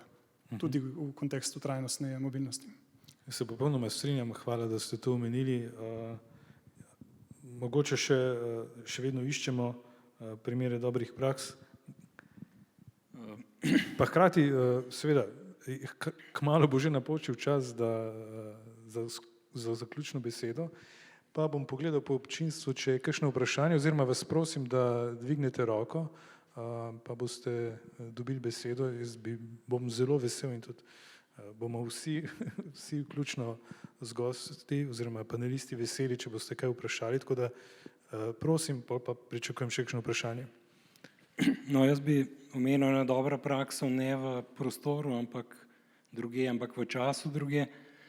Danes smo v Bovcu in ko sem se jaz preselil v Bovc, ena najbolj zanimivih stvari, ki sem jo odkril, je to, da obstaja cela mreža peš povezav oziroma peš poti znotraj samega Bovca, in potem me je to zanimalo, kako je s tem, in sem šel gledati v kataster. In so bili očitno že v 19. stoletju občinski možje tukaj na Bovškem toliko premišljeni ali pa modri, da so zagotovili javne površine praktično po celi vasi, trgu in tako naprej, ki danes recimo omogoča peš hojo zelo učinkovito znotraj Bovca. Žal tega turistom ne komuniciramo, in potem vidite turiste, ki hodijo po prometni cesti skupaj z avti, sem in tja, medtem ko domačini vsi vejo ali pa vemo, kje se odzadaj da prideti veliko hitrejš pa veliko bližje do tega. In tukaj v bistvu pridemo do tega, da morda imamo neke potenciale, neke stvari, ki so že zagotovljene, ki jih je treba samo izkoristiti in na tem naprej delati. Po mojih izkušnjah je vedno iskati te neke dobre prakse v tujini, problem v tem, da zmeri izgledajo malo boljš, kot so v resnici, ne povejo vseh problemov, ki so odzadaj, in potem se zafrustriramo, da ja, to se pa pri nas ne da, to pa bomo mogli še ne vem kaj vse narediti. Mislim, da Slovenija je prišla toliko daleč, da nima več kaj dosti se učiti od drugih. Lahko razumemo, kaj drugi delajo, je dobro, da izmenjujemo izkušnje, ampak predvsem moramo svoje rešitve najti. In mislim, to, kar je Klemen govoril, Bohan se je 10 let na mukah prometa, pa zastojev, pa vsega tega učil, tega, kar se je naučil, da je danes lahko, rečemo, da je primer dobre prakse. In takrat govoriti o nekem tem, kar je današnje stanje, je bilo, ja, to je pa nemogoče, to se pa pri nas ne da, to pa ne, kaj vi Ljubljančani nam neki pamet solite. Ne.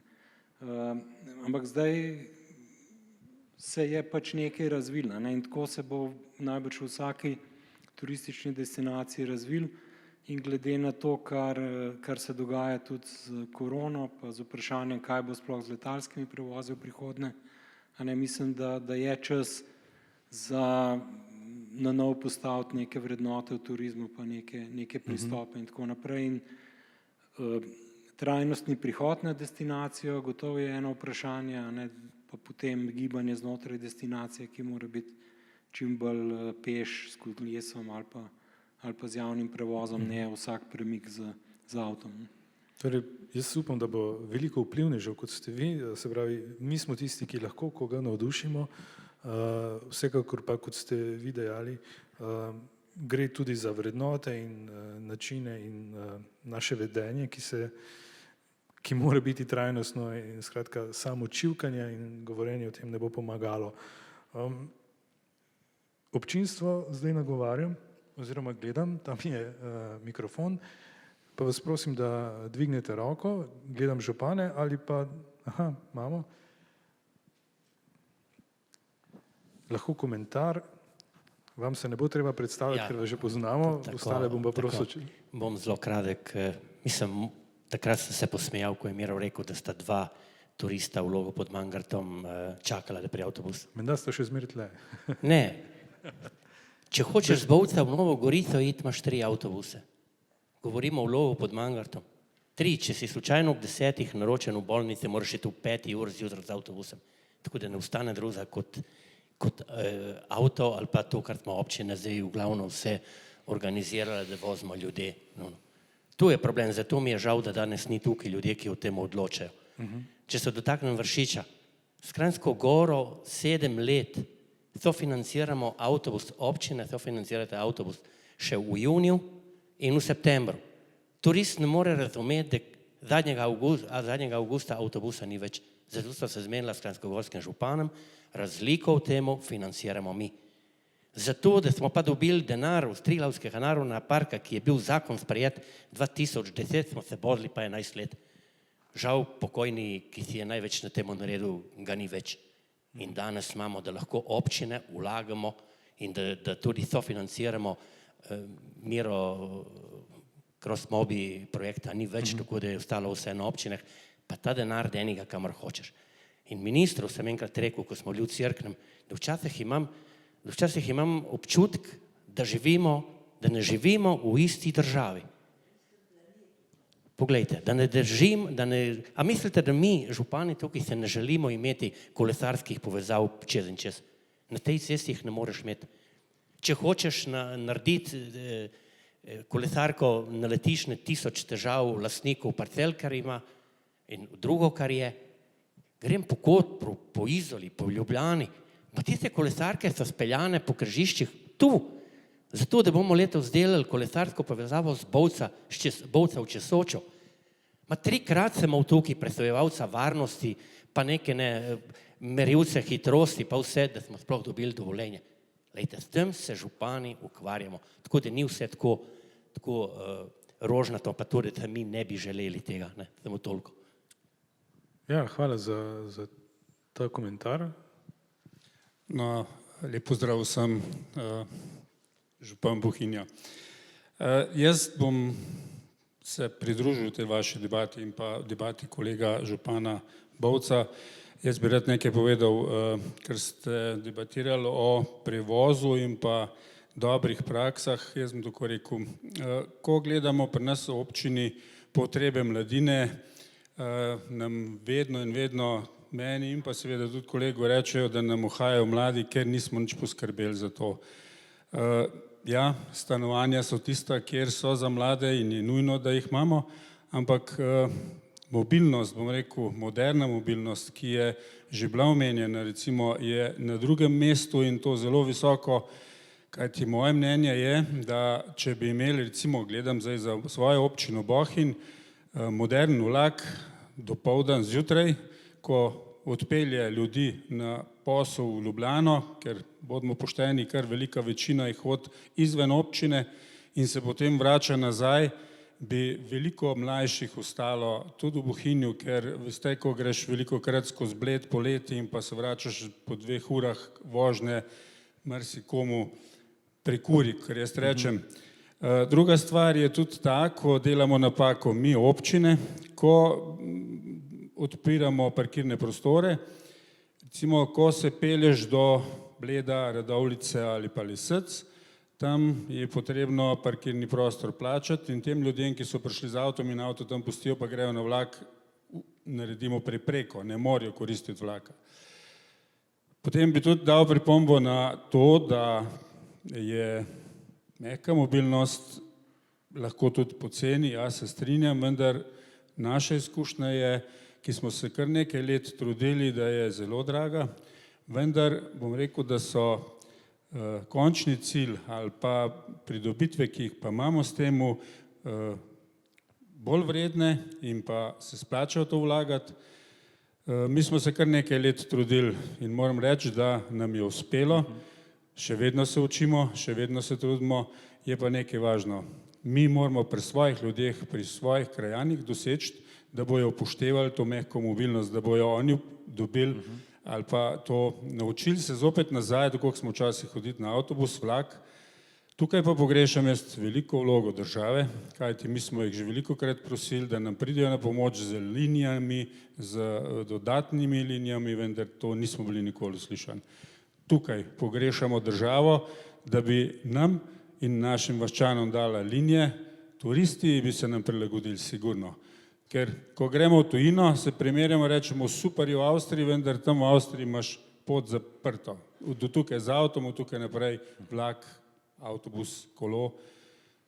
Tam nam je čisto samoumevno, ko pa mi to naredimo, je pa precej ognja v strehi. Tako da jaz mislim, da moramo, tako kot je kolega Klemen rekel, v glavah narediti, mi moramo tukaj poskrbeti za naše, z našimi se dogovoriti in pa seveda, tako kot je bilo rečeno, vedeti, kaj in kakšen turizem rabimo. Trn v peti so nam vsem avtodomi, vendar, če smo pošteni, v teh razmerah korone, ki jih imamo zdaj, je edini varen način potovanja in moramo se zavedati, da bo preko slej prišlo še več ljudi. In na občinah je, da mi poskrbimo, da jih lahko poservisiramo, da nam ne grejo po gozdovih. To je pač spet naša naloga, nekako, da se dogovorimo in če lahko to rečem, jaz mislim predlagati, da se bomo z kolegi župani Primorske in pa naše Zgornje Gorenjske dogovorili, ker tudi mi imamo tam plane, kako ustavljati avtomobile že pred Bohinjem, pred Bledom, zato da ne naredimo škode našim ljudem že prej, ker če nekje ustaviš promet, ga moraš ustaviti in ga daš drugemu. To pa ni zmeraj prav. Tako da upam, da se tudi država prebudi in da nam tudi država pri tem pomaga. Jaz mislim, da je ključnega pomena to. Ja, hvala gospod Sodja, tudi vam gospod Mlekuš. Bomo kar nadaljevali še. Gospa Gerbec. Ja, lep pozdrav še v mojem imenu, Tina Gerbec, županja občine Knau ob Soči. Jaz moram reči, da imam kdaj občutek, da nas razvoj in tehnologija vedno nekje prehitevajo. Naj se navežem na Valterja. Jaz mislim, da za razvoj trajnostne mobilnosti bi mogli mi imeti že vzpostavljeno neko primerno infrastrukturo, ki je pa žal pač nimamo še. V naši občini imamo izreden problem z kanalsko obvoznico. Jaz upam, da bo v naslednjih letih zgrajena, ampak promet se nam nabira v centru in to zagotovo ni spodbudno za razvoj turizma. Kar se tiče prostora za avtodome, to tudi mi pri nas opažamo porast avtodomov, nimamo pa primernega prostora v občini. Zato smo se odločili, da bomo proaktivni in da bomo našli en prostor, kjer bomo uredili vse potrebno za avtodome. In birokracija je tako zahtevna, da skladno z našim občinskim prostorskim planom tega ni možno. ne predvideva, ni nobenega prostora, kjer bi se to lahko uredilo. Sprememba OPN-ja, ki se nam zdaj napoveduje, pa naj bi trajala 7 let, ker imamo tako zahtevno območje, pa tudi podjetja, ki imajo neke spremembe tudi sami v planu, tako da so nam pripravljavci že danes povedali, da lahko pričakujemo eno 7-letno obdobje za to spremembo, ne. In se pravi tudi za ureditev primernih lokacij. Na eno stvar bi se še rada navezala. Jaz mislim, da je treba delati dosti na mladih in na otrocih že v osnovni šoli. Prej sem dobro poslušala gospo Bogataj, ko je rekla, da ko govorimo o trajnostni mobilnosti in ko se vtipkajo projekti, ne, ki jih izvajamo različni subjekti, so to električne polnilnice, ne. Zato jaz se strinjam, ne, tudi pri nas smo taki, da tudi mi smo del električne polnilnice, s tem, da so jih zdaj ljudje sprejeli, ne, ker na začetku so ljudje tudi mislili, zdaj so nam ukradli 2 parkirni mesti, ne, tam, kjer so polnilnice, zdaj pa pač vsaj uporabljajo, ne. Tako da to sem hotela reči, da za vse te zadeve, povezane z okoljem, z naravo, s spoštovanjem do narave in prostora, je treba začeti pri mladih. Pri nas je izredno lep primer, imamo z podjetjem, ki zagotavlja pač to komunalno službo zbiranja in odvoz odpadkov v občini. Oni pač zelo dosti informirajo otroke v šoli in vsi starši govorijo, naši otroci znajo najboljše ločevati odpadke. Odrasli malo manj, ne. Tako da otroci so dovzetni za spremembe in tam je treba delati in tam mora delati stroka, strokovnjaki, ne pa vsak, ki ima 5 minut časa in pa se želi iti okolja, ampak ljudje, ki res vejo, kaj govorijo in znajo to znanje podati mlajšim generacijam, ki bodo to v nadaljevanju v svojem življenju tudi spoštovali. Se strinjam, mimo grede te avtodome sem kar tako, mimo grede navrgal, nisem vedel, da so dejansko tak problem, očitno so, dobro, da vem. Mogoče bom povabil že k zaključni besedi, ali imamo še kakšno vprašanje oziroma komentar? Aha, ena dvignjena roka, tam gospod. Prosim samo, da poveste, kdo ste in nam poveste, kaj nam gre.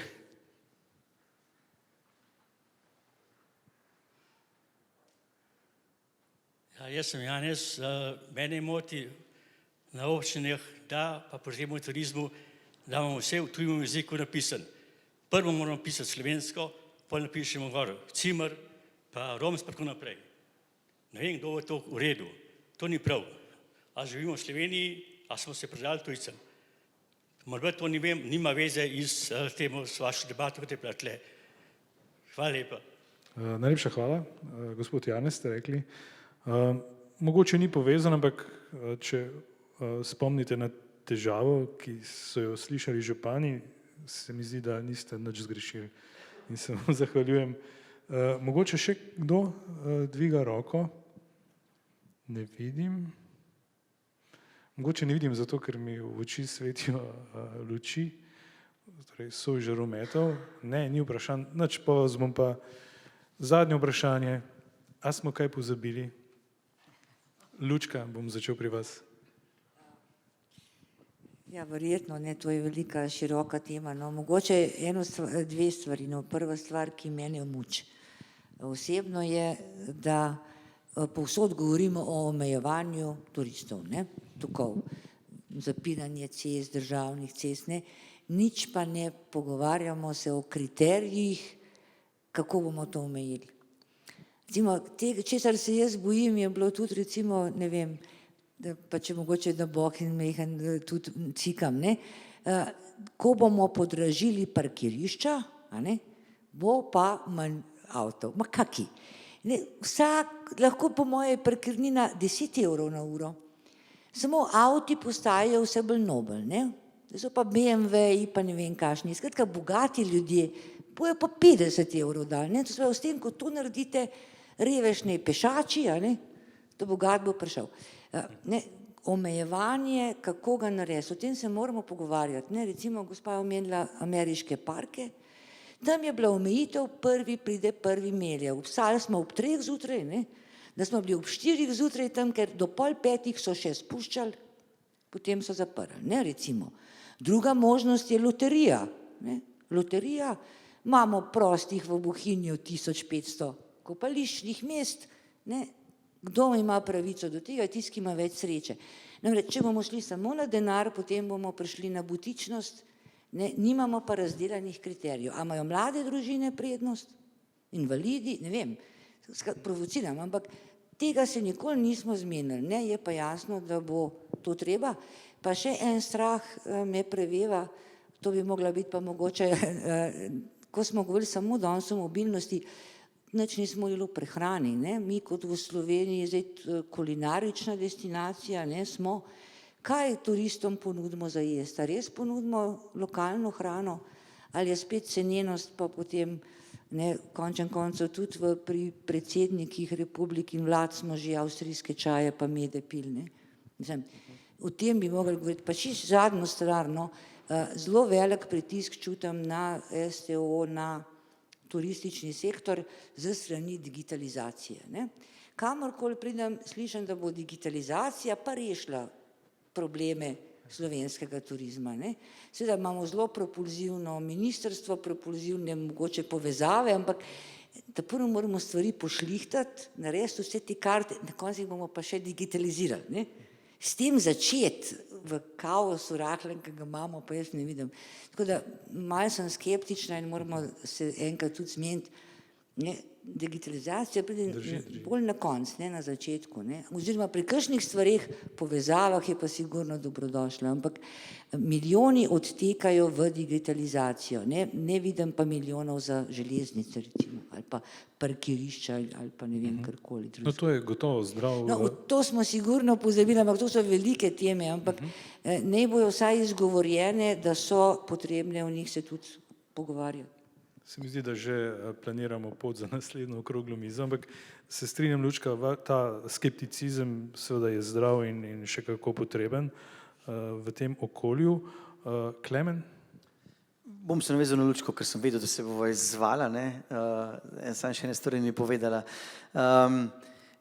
To je res, vse se strinjam, kar je rekla, ampak tukaj je prej lepo župan Bovca in Bohinja sta nakazala, ne. Seveda, tudi mi se v Bohinju zelo veliko pogovarjamo, ne župan o parkirinju, višini parkirine in tako naprej. Dejstvo je, da smo ta trenutek prav za to mehko mobilnost sami ostali, tako kot prav župan Bovca in Bohinja, ne. Župan 200 000 evrov približno daje občina Bohinj skupaj s turizmom za to mobilnost, s katero lajšamo zgolj ta pritisk motornega prometa na jezersko skledo. Sprejeli smo dokumente na teh področjih. Zdaj, teh kriterijev seveda nimamo vzpostavljene in absolutno se strinjam, da samo ta dvig tako naprej, da bo to šlo seveda po poti tega, da bojo avtomobili večji, da bojo še bolj bogati ljudje prišli, ostali pa pač ne bojo deležni tega izjemnega okolja. Lahko je to v Bohinju ali v Bovcu ali v Kranjski Gori ali v dolini Soče, kjerkoli, ne, da ne bomo samo v Bohinju izpostavili. Ampak to je ta potreba vključitve države ali pa pomoči države pri občinah, ki imajo že dobro smiljene načrte. Vsaj na območju Julijskih Alp trdim, da tukaj saj za celo regijo imamo tudi takšne podobne načrte in tudi, tako kot sem še enkrat prej omenil, tukaj župani in župani dobro sodelujejo in upam, da smo zato preko Narodnega parka močnejši v odnosu do države, kar smo že pokazali.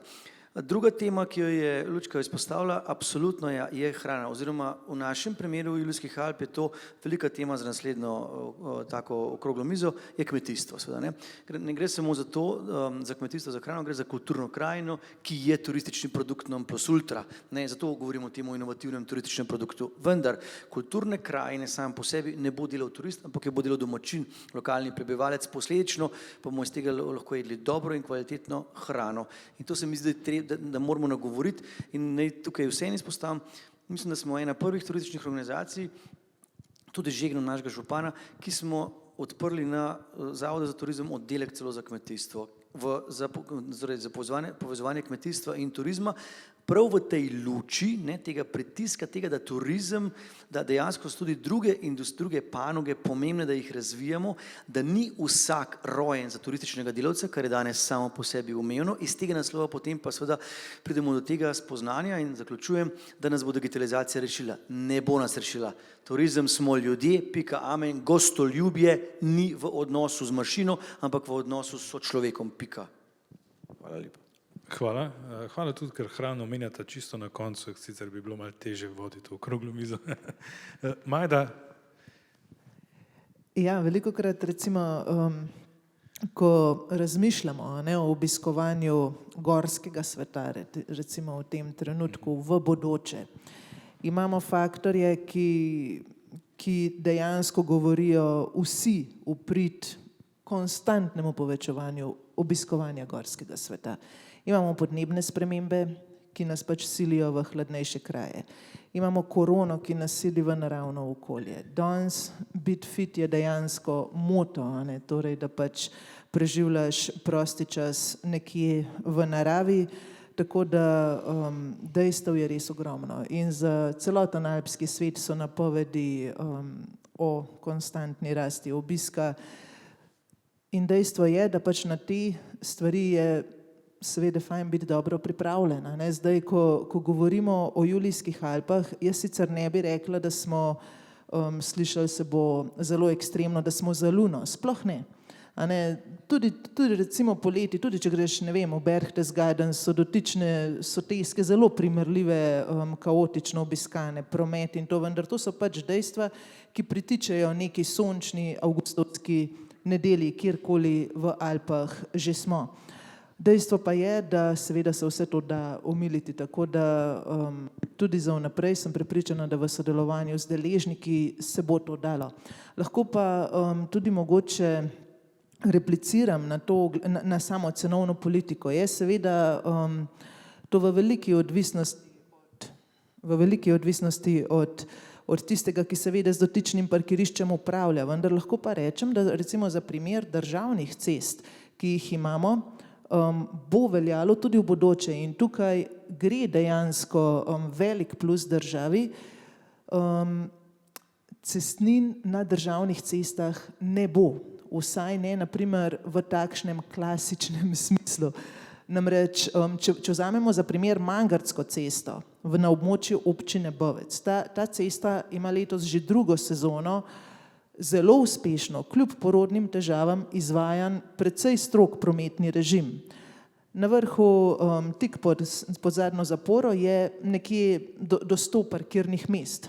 In ko so ta parkirna mesta polna, enostavno ni več možno iti tja gor. In tukaj gre na tisto, kdor prvi pride, prvi melje.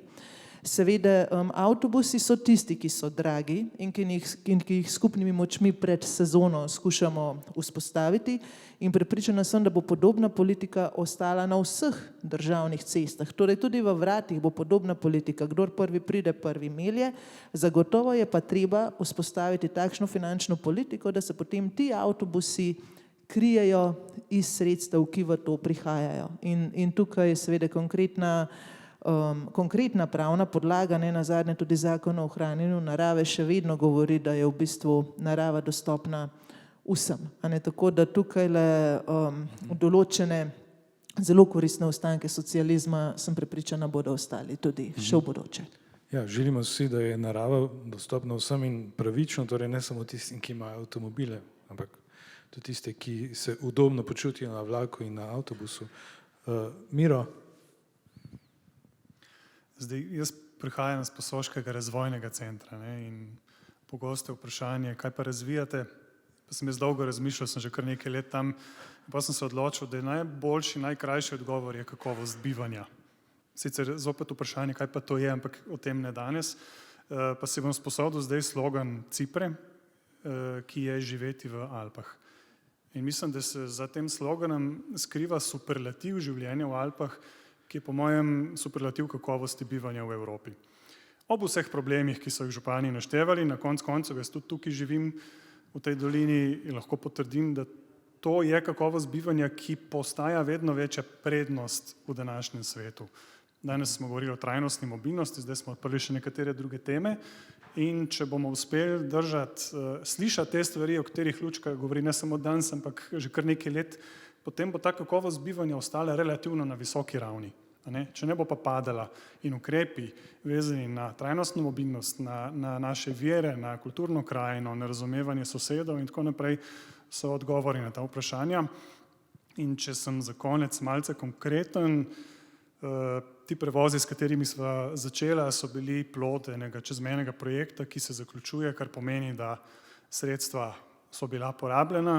Delamo pa na tem, da ti prevozi ostanejo v kolikor toliko bogati meri in vsaj tisti, ki so bili čezmejnega značaja, lahko povem, da imamo aktivne pogovore z ministrstvom, ki smo ga danes večkrat kritizirali, vsaj v tem kontekstu pa lahko rečem, da se pogovarjamo, da bi ministrstvo prevzelo vsaj deloma te prevoze in da vstopi v to zgodbo, da ne bo stala zgolj in samo na lokalnem nivoju. Mislim, da je to prav, ker breme finančno javnega prevoza v Sloveniji bi se moralo povečati, tako kot pričakujemo, da do naše hiše, do našega stanovanja pride elektrika, voda in da naše odplake odtečejo, približno vsaj tako visoka pričakovanja bi morali imeti do storitev javnega prevoza. Ja, elektrika je tudi samo po sebi umevna, ampak mogoče ne bo več tako zelo dolgo. Ampak to je že druga okrogla miza. Jernej, vi imate sploh zadnjo besedo. Ja, hvala. Jaz bi mogoče malo obrnil celo zgodbo, ne. Prej je bilo govora o tem, kaj je ponudba destinacije Julijske Alpe, ne. In to je v bistvu, Klemen rekel, outdoor turizem, turizem v naravi ali pa turizem ljubiteljev narave, ne.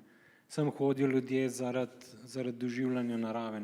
Mislim, nekateri pridejo tudi zaradi kulinarike ali pa zaradi hladu, ampak zelo velik del ljudi pride zaradi tega, ker imajo nek pozitiven odnos do gora, do gozdov, do rek, do narave kot take, do planeta, rečemo. In če želimo izvesti ta prehod v nizkoogljično družbo v naslednjih 30 letih, tako kot si je Evropa zastavila, pa kot so v Glasgowu obljubili, pa tako naprej, ne, bo treba ljudi motivirati za to, da to delajo in veliko lažje je motivirati ljudi, ki imajo nek stik z naravo, ki imajo nek pozitiven odnos do narave, kot ljudi, ki tega nimajo, ne. To je pač izkušnja iz marsikakšnih teh projektov ali pa programov in tako naprej. In tukaj ima Slovenija kot med prvimi 10 zelenimi in trajnostnimi destinacijami na svetu, ne, najbrž tudi neko odgovornost, da prevzamemo to vodilno vlogo, ne, da pokažemo našim gostom in s tem tudi domačinoma, ne, ali pa sami sebi,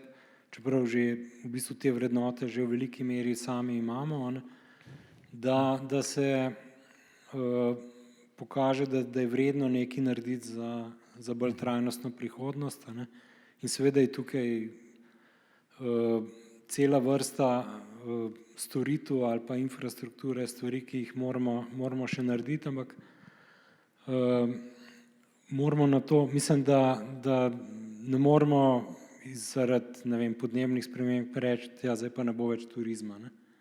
Mogoče bo manj letalskih prevozov, mogoče bo manj križarjenj po morjih, a ne, ki so res nevarna za covid, pa izjemno potratna energetsko in ogljično in tako naprej, ne. Ampak tak turizem, kot ga mi ponujamo, a ne, bo pa obstal in je najbrž med najmanj spornimi modeli turizma z vidika ogljičnega odtisa, ne. In tukaj mislim, da je treba, da lahko morda obrnemo zgodbo z te, a ne, ja, turizem je problem, pa dren poletje je problem, bolj na to, kaj pa hočemo doseči s tem turizmom in kako v bistvu skupaj z gosti razvijati nek nov način življenja v sožitju z naravo, ne, na naših dobrih primerih, ne samo na tujih dobrih primerih. Torej, treba bo delati, ne zgolj čakati in gledati v nebo, kaj bo. Tak se mi zdi, da je scenarij filma Don't Look Up, ki opozarja na to, nisem si ga še ogledal, menda pa govori o tem, da smo ljudje kar dobri v tem, da ko opazimo problem, da tiščimo glavo v pesek. Ja, in ne storimo ničesar, ampak imam občutek, da v tem primeru vendarle ni tako. Torej, vsem se vam najlepše zahvaljujem, doktorica Lučka Kajfež Bogataj, Klemen Langus, Majda Odar, Miro Kristan in Jernej Stritih. Najlepša hvala za pogovor in vam za sodelovanje. Mislim, da si zaslužite en aplavz. Hvala.